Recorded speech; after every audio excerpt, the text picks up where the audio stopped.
She's my favorite. All right, so we're going to get started, and first and foremost, introduce us. You guys have been taking the last couple minutes to introduce yourselves, which we greatly appreciate. So Curry, do you want to kick everything off and introduce who you are? Sure, and I'll keep it short and fast because I know we have a little bit of time tonight. Welcome everybody. It is fantastic to see you all. I'm enjoying everybody's backdrop and seeing the different parts of the country you're in. I can tell by the light that you have behind you, the natural light.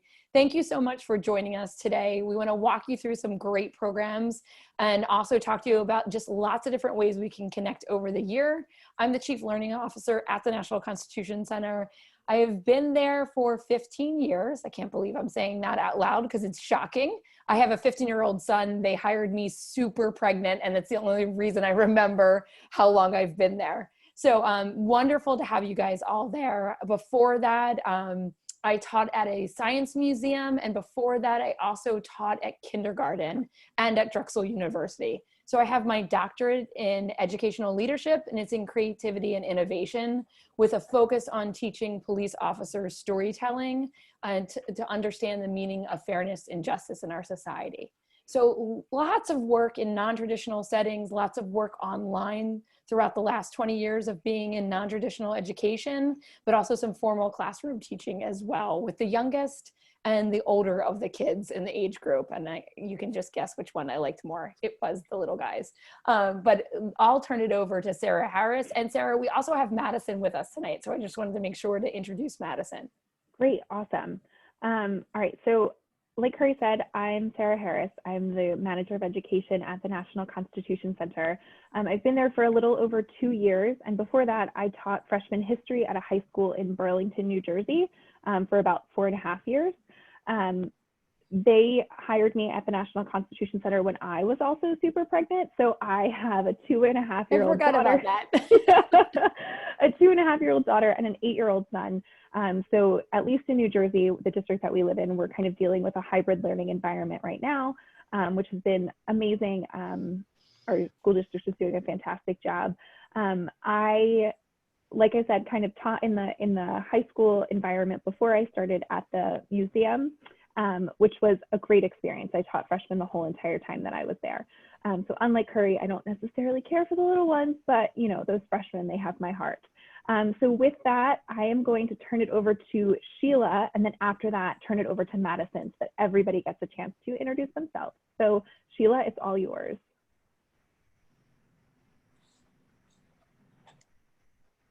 Oh, Sheila, I think you're muted.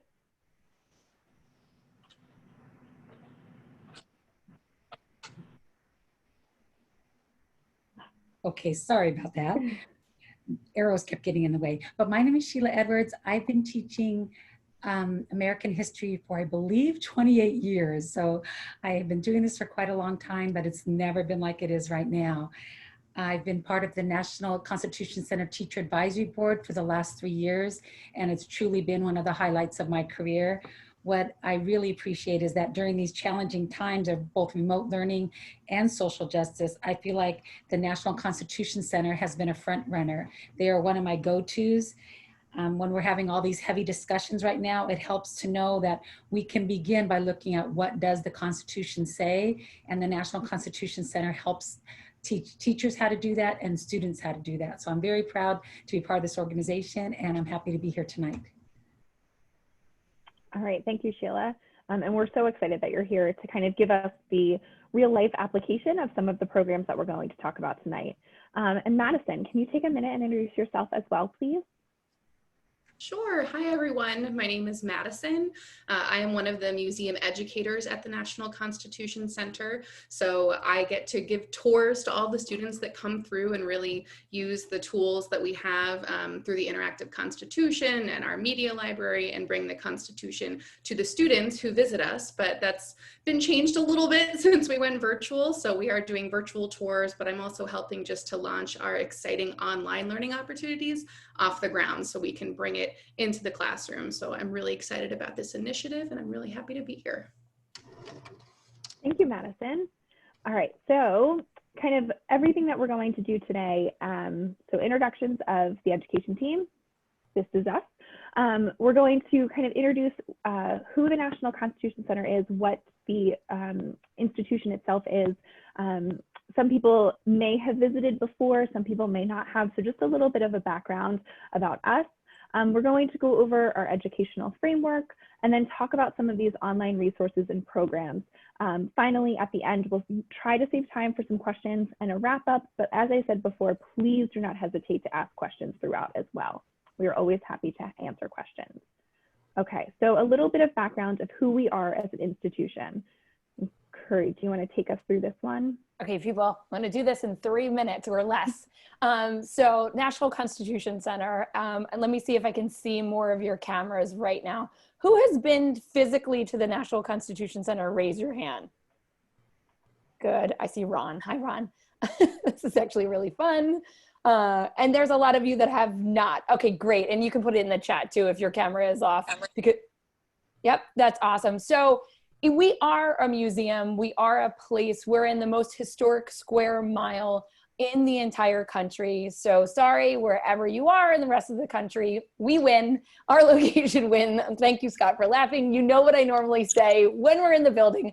I'll save it for the next time we're all together. We are a museum, but that's not the only thing that we are.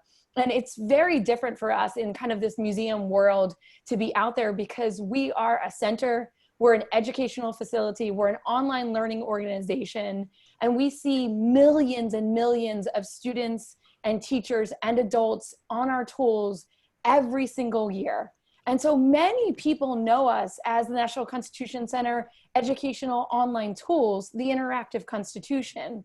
They don't know us as a physical site. And then most Philadelphia kids know us as a physical site. So the idea behind it, it was actually started in 1887. It was 100th anniversary of the Constitution. And everybody said, you know what we should do? We should build a memorial. That took 100 years for the conversation to keep going. And in 1987, they brought it back up again.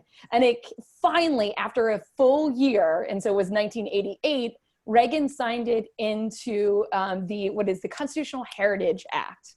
That Constitutional Heritage Act said that there would be a place to teach all about the United States Constitution, and that this place would do it in a nonpartisan way. So when you think about every single thing we do, from the museum to our town halls, to our events where we host big dignitaries from all over the country, let alone the world, but also our blog and our interactive constitution, our job is to make sure that we're being nonpartisan. And the way we do that is, number one, we stay very tightly connected to the United States Constitution. And in these conversations, we ask constitutional questions. Sarah's gonna go into that in more detail and really unpack that. But everything we do is wrapped around this idea that we're talking about the Constitution. And to be nonpartisan really means we have to be multi-partisan. And we have to bring multiple perspectives on the Constitution and the law to the table. And so that's what we do when we have our town halls. That's what we do in our civic education work. That's what we do in our museum. That's what we do with every product that we have. We want people to come and say, what is the big constitutional question that we're kind of fighting with, discussing, we're trying to wrap our heads around it? And then what are all perspectives around it?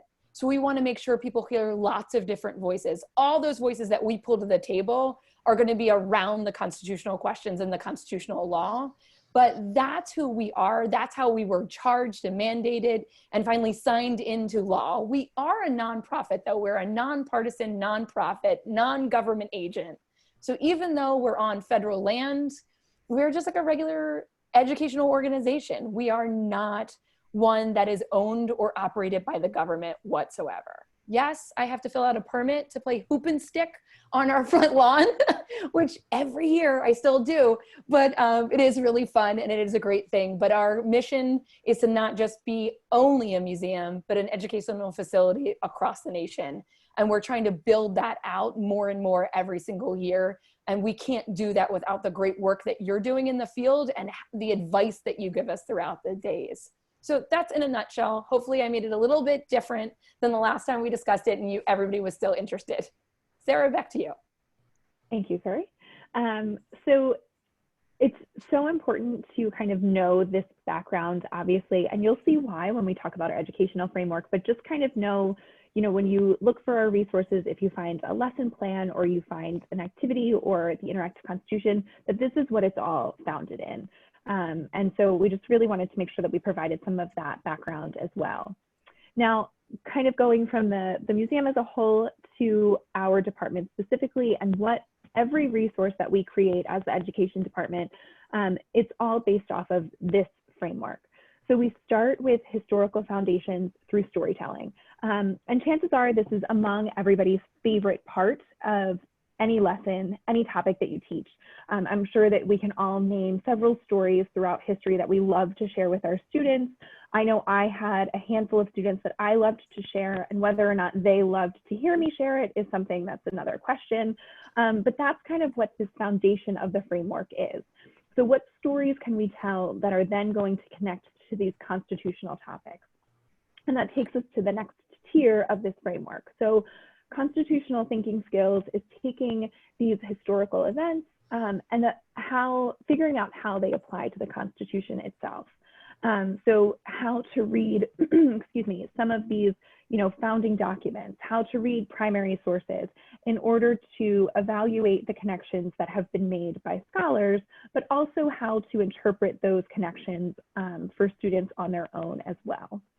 And then finally, once students know the historical background, once they have that context, and they're able to think about these topics in a constitutional manner, we end with civil dialogue and reflection. And so this is providing teachers and students the tools that they need to talk about these sometimes very difficult topics in a way that is respectful and civil, and in a way that asks people to kind of approach these difficult topics in a constitutional way, as opposed to maybe a political way. So more importantly, too, we're not only asking students to talk about this, but also to reflect back on their own beliefs and to reflect back on the things that they heard during these dialogues. So that reflection part is really kind of my favorite part of this whole entire framework, because it really asks students to actively listen, because nowhere in our reflection resources do we ask students if they were wrong to begin with. You're really just asking students how their opinions may have changed, things that they heard that they agreed with or disagreed with or surprised them. So it really is kind of this genuine act of reflection without assigning any kind of, right or wrong, correct or incorrect to it, which I think can be really important when you're asking students to talk about some of these really difficult topics. So among our goals in accomplishing and kind of providing this framework is making sure that we provide resources associated with each part of this framework. So for instance, when everybody gets to visit the museum again, when we're all allowed to kind of travel wherever we want, when we go on tours, when Madison leads tours, that's all this historical foundation through storytelling. So we get to tell the stories that connect to the constitutional topics that we're teaching about. And we can do that in our different exhibition spaces, in our Civil War and Reconstruction exhibit, in our 19th Amendment exhibit. We get to tell all of these stories. Now, obviously, teachers in classrooms don't have the full kind of spread of our exhibitions behind them. So we like to present the materials that they can use, that you can use in your classroom to provide the same experience. Among these resources are videos that we have online that connect to different constitutional topics. We have videos that cover the First Amendment, so different parts of the freedom of speech, the freedom of press. You'll see some of our kind of guest star cameos that appear in our videos as well. So how we can kind of tell those stories in different ways and in classrooms across the country. And Sheila, would you like to share with everybody how you incorporate this historical foundations through storytelling in your classroom as well? I would. I think we all as history teachers tell stories. His story is just something that we do. But what's I don't think that we all realize is that we have certain stories that we tell really, really well. And by being part of the National Constitution Center, it has pushed me to kind of catalog and start writing down some of my really strong stories, the stories that I get really good response on. So I'm taking my storytelling more serious. But the other thing that I've really gained through the Constitution Center is not only to improve my storytelling skills, but for teachers to tell stories. We all have the presentations that we ask our kids to give, and it starts off where the first 3 or 4 are just really strong, and then it goes downhill all after that. Well, if we can teach them to be storytellers, then we're going to be engaged from beginning to end. And I always start with telling students, find what's interesting to you and what you feel passionate about, and then that will come out when you're telling the story. Don't give us a bunch of facts and numbers unless that's what you're really passionate about. Find the story, become a reporter. And I have a video here, this gentleman right here, this was at the very beginning of the school year 2 years ago, where we're reporting on September 11th. And you can see he has his hat. There's going to be, he's going to have a prop, because that's what I ask all the kids to do. He is reading a lot, but as we go on in the year, that becomes less and less. And you can see the rubric here. I tell the students that you don't want to sound like an encyclopedia. You want to keep our interest from beginning to end. And this was one of his first ones. We always think, I wish I would have videotaped a different one, but it kind of gives you the idea. So I don't know if we want to play about a minute or so of this, Sarah. Yep, let's see what I can do. There's a link down there on how to become a storyteller, and I provide that with the students, and I do that every year, and some kids really gravitate to it and work on it all year long. Oh, never mind. I was going to say, maybe you can, we can figure out the settings and we can share it in a follow-up email with all of the participants here tonight. Would that be okay? Great. Okay. But that's one of the things that I found that I am working on becoming not just a better storyteller myself, but working to help my students become storytellers. Wonderful. Thank you, Sheila. So the second part of that framework is constitutional thinking skills. And so for this, we have several resources, including the Interactive Constitution. How many people have used this, have experienced this, looked at it online? All right, fantastic. So the Interactive Constitution is a collection of essays, as it says on the slide, of every article, amendment, and clause in the US Constitution. For all of those, we partnered up scholars from kind of both sides of the political spectrum for whichever article, amendment, or clause they specialized in. So both of these scholars sat down in a room together and wrote one essay on every area on that topic on which they agree. So it's a very good kind of overview of whatever topic you're looking at, free speech, equal protection, anything. And then we kind of set the scholars loose independently and said, okay, now you can both write your own essays on the areas that you disagree on. So kind of hearkening back to that nonpartisanship that Curry talked about earlier, is that this really presents kind of a one-stop shop for teachers and students to go to get a kind of broad spectrum of ideas and thoughts about any part of the Constitution. So this is a really, really helpful resource, especially when you're trying to answer these constitutional questions. So we've kind of talked about this a little bit before, but one of the things that we kind of rely on, especially when we're setting up civil dialogue or constitutional thinking skills, is that we separate policy questions from constitutional questions. So a policy or a political question, as you can see, is a question that relies on what the government should do. So for instance, the example there is, should a public school principal search a student's locker? Now, conversely, a constitutional question is, does the Fourth Amendment allow a government employee to search a student's locker? So a constitutional question could be, what can the government do? So it's just one more difference in that kind of generic question that we're asking, but it provides a really important difference when you look at where students are going for the answers to those questions.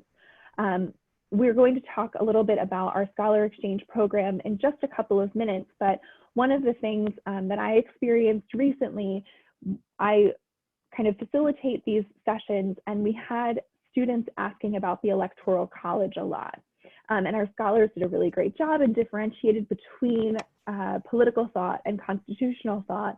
But going back to that interactive constitution, there are 3 essays about the Electoral College. So I was able to direct students specifically to those 3 essays to get this kind of all-encompassing view of what the Electoral College is, debates surrounding it, and kind of what some modern interpretations of it are. So it's a really, really helpful resource for that kind of fact alone. And this distinction between political or policy questions and constitutional questions is what shapes not only how we approach constitutional thinking skills, but also it shapes how we approach civil dialogue. So our civil dialogue is always based off of these types of constitutional questions specifically. With that, I see a lot of things happening in the chat, and I see a lot of like smiles and nods from Curry and Madison. Is there anything that I should address? Any questions that I should pause for? Any of the above before we move on? They're just giving you a great job in the chat, giving supportive cases for this question. So I love talking to a group of civics teachers because they're like, you can use map, you can use this. So no, everybody's on board. Sarah, I think that's a great way to bring it in and help the kids. And I think the trickiest part is giving the kids the ability to keep gauging those constitutional questions and allowing them to start to build that for their own. Because what we have found as an institution, if we start them with that foundation of a really strong constitutional question, like, can the government even do that? Are they allowed to do that? May they do that? We start them there. And then from the secondary question, if they choose to have that conversation in class or at home at their table or with their friends of what they think they should and shouldn't do, it really gets the framing and the foundation straight. It also gets the framing and foundation on common ground where they may not agree on things, but they all understand where's the law stand right now and how do we understand it? So no, Sarah, I thought that was great. And yes, we have lots of great resources in the chat if you wanted to teach this question in a couple weeks. Yeah. And I saw a couple of people commenting on the reading level for the interactive constitution essays. So great questions. It's normally part of the kind of elevator pitch that we give about it. But part of that whole, scholars, you have to sit down, you have to write these essays, was you have to write these essays for high school students. So when these essays came back, it became very clear that these scholars had very little interaction with high school students. So when these essays are run through kind of a readability level, on average, they come back at a grade like 13.5. So think like, college undergrad students. I will say that some of them are far more readable than others. The Electoral College ones that I mentioned before is very accessible. The free speech and press essays are very accessible. And so we try to provide kind of supporting resources to help students who might not be on the reading level necessary to just kind of read straight through these essays. And so we provide some, professional development opportunities on different types of pedagogical skills that we've used to go through these essays, but that's all part of this kind of constitutional thinking skills. So it's not just, here's this document that was written in 1787, good luck. It's, here are these essays, here's annotation skills, here's, videos that'll help support to define some of these main ideas. We really try to kind of build the supports necessary because there's not much that we can do in terms of altering the essays themselves. So scholars, agreed to write these essays, but also we had to agree that we would not change any parts of the essays. So that means anything like if you see Newsella or News ELA, those types of resources that you can kind of select that lexile level, we can't do that with our essays because changing the words of what these scholars say could potentially change the views of the Constitution itself. So we kind of have to then get creative with the scaffolding that we provide to allow students to understand those different essays. So it's a great question. I apologize that I didn't address it earlier. All right, so moving from kind of civil dialogue, or moving from, constitutional thinking skills. So we have the historical background. We know now what the Constitution says. How do we talk about it? So how do we present these materials in a way that is respectful and civil, that doesn't get heated, that people don't yell at each other during? And so in addition to providing resources on how to tell these stories, on how to interpret the Constitution and our IC essays, we also provide resources on how to talk about these materials through civil dialogue and reflection. This kind of still image is from a video that we have of Justice Breyer talking about his experiences on the Supreme Court. It's a fantastic video that if we had more time, I could probably recreate from memory at this point. I could do like a dramatic interpretation for everybody, but I'm sorry guys, we don't have time for that. But it's a fantastic video that outlines kind of the methods that they follow, how civil it is in the Supreme Court, and it really can kind of help establish norms in your classroom for participating in these civil dialogues. So I would highly recommend that.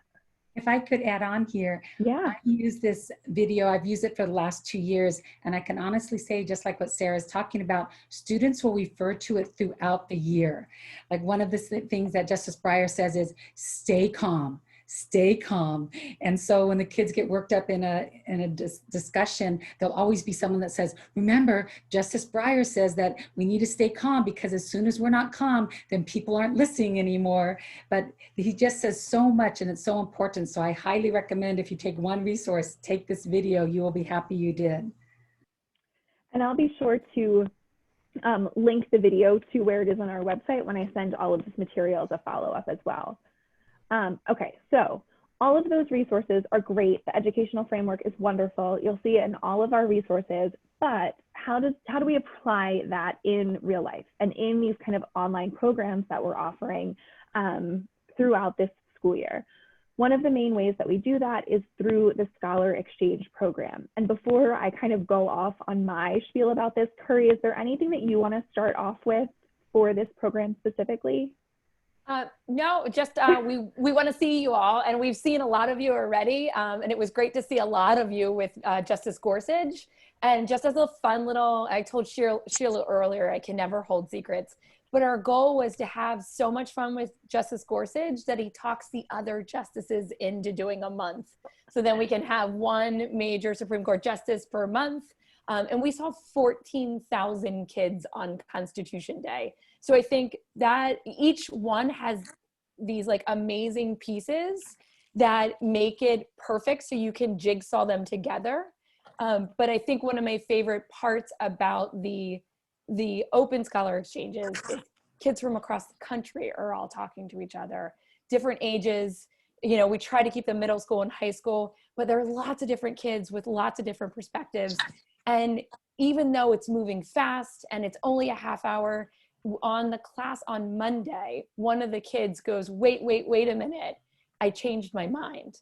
I changed the way I want to vote on that because I heard something different. And I was like weepy because I was like, oh my God, it still works, even though we're jamming this in a half hour. So it's really fun and really great ways to kind of engage kids. So back to you, Sarah. Wonderful. And I'm looking at some of these questions coming in, and I will try to address all of them as I talk about these as well. But just kind of as a basic kind of background for what this program is. So Curry mentioned these public scholar exchanges, which are open to students from across the country. They're on kind of predetermined constitutional topics. We have a schedule that goes out, and they are offered in its public format on Mondays, Wednesdays, and Fridays. Middle school is at 12 Eastern time. High school and college is at 2. And then on Fridays, it's kind of this open session for all ages at 1 o'clock. So this is a great opportunity for students to kind of get some feedback and some questions from students from across the country that they may not have thought of. We also have this available in a private scholar exchange setting as well. And so that's if you just want your students alone to participate with a scholar. And we kind of go through the same materials, and students have a chance to ask questions, to get feedback, to kind of have a discussion. Laurie asked if there's any advanced work that she and her students need to do. For these programs, not really. There are resources that you can get beforehand if you participate in either of the programs that will kind of give you an idea of what will be discussed. So if you would rather your students come prepared with questions, you will have the opportunity to do that. By way of follow-up, you can schedule kind of as many and participate in as many of these programs as you would like, but there's not really much kind of mandatory follow-up either. You may address the scholars during the exchange through the chat. And that was your last question. So let me know if you have any more questions. It's kind of based off of, you know, whatever format you would like. But like I said, the public scholar exchanges really allow students to get this feedback and these questions and these insights from their peers around the country as well. And there are some pretty cool scholars that come to visit us and participate throughout the school year too. So Sheila had her students participate in a public scholar exchange with Eric Foner in the spring. So Sheila, do you want to share some of your experiences with that? Yes, the speech bubbles you see, these are really from my students. I was taking like written notes as the kids were talking. And if you look closely there, you can see April and some of my other students that are in the chat box. But as soon as they got off, they were like, it's so cool, the lady in charge said our name. And they're talking about Curry because Curry was monitoring the chat box, and she would mention the kid's name and what they said. And they just felt so validated by that. And at the time, it says here that there were hundreds online, but there were thousands online on the time that we were there. And it wasn't just the kids. I know parents were in the background too, at least for my class. The parents were wanting to crowd around the computer as well. The students knew that they were engaging in a national dialogue, and it empowered them to want to be part of these events. We always say that knowledge is power, and these events give students multiple views on an issue, and this often leads to them wanting to explore on their own. Some of my students did this in the spring, and they're now freshmen in high school, and they've told me that they're continuing to get on whenever it works in on their schedule. One of them was actually doing it while she was in class. I'm like, no, you have to pay attention to your teacher. But I have to say, especially in the spring, the most rigorous moments that my students had were courtesy of NCC, because we were so limited on what we were able to do. I had a group of students that also joined one this year. On August 29th, there was a middle school scholar exchange on civil dialogue. And you never know how it's going to be received, if the kids are going to like it or if it's just going to drop. But they were so excited. As soon as Curry got off the line and the talk was over, all I heard on the Zoom, and some of them was the first time I heard their voice, because kids aren't all talking on the Zoom right now. We're on Google Meet. But the first thing I heard was, when can we do it again, Mrs. Edwards? So I highly, highly recommend these. Sheila, what I thought was really interesting, because, you know, the world is changing every 3 weeks with everybody in education. What I thought was really interesting was the way that you brought Zoom into your classroom so you could support your kids more. Could you just share? So it's in Zoom. We also live stream it to YouTube. So some teachers just have their kids, they either sign up their kids and share their login, or have their kids sign up themselves. Some kids just jump to YouTube. You can ask the questions in Zoom, but Sheila, you did a different version. You streamed it from your computer to your school system. Is that correct? That's right. We use Google Meet. And so I had the kids join the Google Meet as they normally do. And then I was playing the Scholar Exchange on my screen. And so when the kids had questions, I had to ask their questions because they were putting it in my chat box, and then I would add it to Curry's chat box. So I'd say, Isabella just asked, or I would put the questions in there, and Curry figured out real quick what I was doing. And again, she uses the kids' names, and you don't know how powerful that is.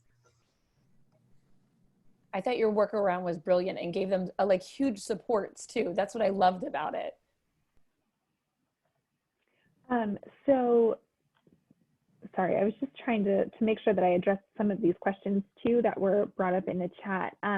But they are recorded. You can access the public exchanges after the fact if they don't work for your time or in your curriculum. We also, as we move through the school year, if you look at kind of the listing of classes, we'll repeat some of these topics. So if you have a semester schedule and you need to cover the same material in September as you do in January, or vice versa, I suppose, you have the opportunity to repeat some of those as well. So these scholar exchange programs kind of came from this idea. It all started with these classroom exchanges. So classroom exchanges partnered up classes from across the country to have a conversation about a constitutional topic. So to kind of go back to, I think it was Laura's question earlier, just a couple of minutes ago, that one had a little bit more prep work because students had to complete a lesson associated with the topic. So for instance, if students were going to talk about free speech, they had to complete the free speech lesson plan or read the free speech interactive constitution essays before participating. This allowed us to make sure that students were coming to the table with this kind of foundational constitutional background and that they were discussing these things in a civil manner. So this relied much more on student voice. They were connected through Zoom. There was a moderator who was kind of there in case anybody needed assistance, whether it was, technological assistance or some kind of historical assistance. But the students really asked each other questions, kind of had this conversation with one another. So once the world moved remote, we kind of adapted that program to these scholar exchanges. So somebody had asked about if it's a lecture, and it is a lecture. In some regards, we kind of call the sections mini lectures with room for questions. So there is kind of Q&A sessions in the public scholar exchanges, the private scholar exchanges. There are a little bit more opportunities for some kind of discussion because it's just one classroom. But Sheila also, is there a question? Okay. Sheila was also able to participate in the Classroom Exchanges program before all of the schools kind of moved remote. And if Sheila, if you, just for the sake of time, want to share kind of one or two insights that you've gained from your students participating in that program, it's worth noting that Sheila's classes as the middle school classes were kind of our pilot classes for participating in that program. It was only available to high school beforehand. We were so excited because Sheila's classes did so well and we're like, this is awesome. We're going to open it up for middle school. And then we had to change tracks entirely. So Sheila, do you want to kind of share what your students gained from that experience as well? Sure, if you even want to go on to the next slide. Sure. I think that one unexpected result was class unity and pride after the classroom exchange. I didn't expect that to happen. They listened to each other better than they ever listened to each other. They talked about the event long afterwards, but we met up with a school from Maryland, and they were a private school or do you remember what they were? I think they were a private school, yeah. They were a private school and we were a public school, and our kids felt a little bit like, I don't know, they were a little bit intimidated at first, but they warmed up really quickly and they listened so well. Both sides, the Maryland classroom and my classroom, they referred to each other by their names. They would feedback and say, oh, I agree with what Alex said here. They really did include a civil dialogue. And it was interesting in so many ways, just to see inside what their classroom looked like, just to see the way they dressed, just to hear the way they talk. There was so much that was gained from it. We did a lesson on free speech. And when I look at the different things, I had a bunch of aha moments that I shared with Sarah afterwards. But one that really stood out to me is the students said afterwards, they're like, all types of speech need to be protected. If we decide to outlaw hate speech, who will be deciding what qualifies as hate speech? I mean, these were questions that my 8th grade students were asking. And so I just feel that, and it made the kids even more motivated to be ready next time. Like some of the kids were very ready. They had taken the lesson seriously. They'd even read it a little bit at home, but some of the kids didn't do the work and they were motivated. They're saying, next time I'm gonna be even more ready, but we didn't get to have our next time, but we will this year. So, and I think it helps for the kids to just have another voice in the room, right? They get a little tired of just hearing our voice or each other's voice. To hear another voice in the room is just awesome. And I want to warn you that on the Scholar Talks, the NCC schedule might not mesh perfectly with your pacing guides, but don't worry about the pacing guides because students are going to gain so much, even if you're talking about the First Amendment and you haven't reached it yet. I wouldn't worry about it. I would take advantage of these opportunities every chance that you get. And don't worry about the prep work. Sarah comes the day before and she would talk with the kids, make sure the technology was working, make sure the kids were comfortable. All the documents are up online. There was, honestly, you always prepare more than you have to, but I could have just passed it out the day before and showed up the next day and it would have been fine. NCC does the work. And I think you have some pictures too, right, of your students participating. They were just amazing. I do, and these were videos, but I'm realizing the way I uploaded them, I can't share, but if somebody wants some pictures, you can. I like the middle picture there because you can, if you look closely, you'll see Sarah talking. I probably caught you at a weird spot, but up It in the looks like I corner, have my mouth full. Yeah, it looks like, I was gonna say, do you like that middle picture, Sheila? Thank you.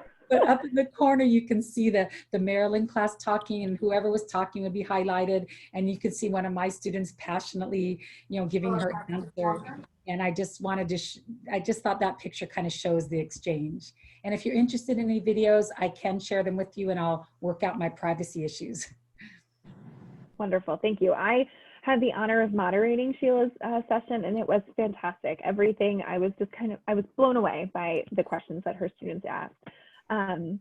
So in addition to these programs that we offer, to these exchanges, to these opportunities to kind of get scholars and other students to talk to your students, we also offer a multitude of online interactives. So some of you, especially those of you who have used our resources before, may be familiar with Writing Rights and Rights Around the World. The first one, Writing Rights, traces the amendments in the Bill of Rights and kind of pulls on some of the historical sources that Madison used and traces the proposals as they moved through the House and the Senate, and then finally were ratified as the Bill of Rights. The Rights Around the World interactive shows what explicitly our rights are in the Constitution, and then highlights the other countries around the world that also have those specific rights guaranteed in their founding documents. So I know that there were some people that talked about teaching geography courses. That's a great way to incorporate geography into your classroom. It's a great way to kind of start some of this conversation about the idea of theory and practice in rights, because if you use that interactive, you'll see that there are some countries that say that things like freedom of speech are protected, and kind of makes us question it a little bit today. Those last three are newer interactives that I would highly recommend. The picture itself is taken from The Awakening, which if you follow the timeline featured at the bottom of that photo, it'll start to highlight the states that started to add women's suffrage in various forms until the 19th Amendment was ratified. More importantly, if you click on that state, it'll kind of give you some background about what women's suffrage looked like in that state specifically. For instance, if you were to click on New Jersey, they would tell you that New Jersey granted women's suffrage in 1776 and then took it away. So it's just little kind of historical stories. Sheila and I looked at California, which talked about one of the first women who ran for office in California after suffrage was granted. So it's a really nice resource to use, especially as you see some of the states that never provided women's suffrage until the 19th Amendment was ratified. The debates shows just that, different debates both for and against women's suffrage, and you can actually hear actors reading some of the quotes from some of these speeches that support or denounce women's suffrage for a multitude of reasons. So you'll see things like World War I pop up, you'll see things like home life pop up, everything that you can kind of explore there. And finally, the drafting table kind of traces the 13th, 14th, 15th, and 19th Amendment through their ratification process. So how they were created, what processes they needed to go through in order to be ratified. And it also provides a really great kind of historical context throughout that as well. So you can see not only what was happening with those amendments specifically, but what was happening in the country during the time frame that would allow for those things to be happening with those amendments. So again, when I send this PowerPoint out to everybody afterwards, I will be sure to link those features so that everybody can explore them on their own time as well, because we are just about at time. And then finally, we have our media library, which includes all of our podcasts, blog posts, and videos through a searchable function. So if you want to search specifically for voting rights, the Electoral College, the 14th Amendment, you can search for that, and anything and everything that we have associated with that topic will appear on the media library as well. And then finally, here's how to contact us. This is going to start a huge conversation about why I don't have Twitter, hence the hashtag instead of the @ symbol. So feel free to email us with any questions that you might have. And I know that we are 1 minute over, but if you have any questions, please please feel free to ask them now. We still have on the East Coast 45 minutes until the debate, so I can still field any questions for the next couple of minutes. But I want to thank all of you. I'm going to stop sharing this for now. I want to thank all of you for being here with us, for taking time out of your day, regardless of the time of day where you are, and kind of learning about some of our online resources. And I look forward to working with every single one of you. Thank you, So guys. I will be here with any questions. Feel free to send them through the chat. It looks like everybody was kind of answering questions as I was talking, but thank you. For those of you who want to stick around for the Teacher Advisory Council meeting, that will start at 8:30. So feel free to turn off your camera, go get some water, some coffee, whatever you would like, and we'll be back here at 8:30 Eastern time. Thank you guys so much.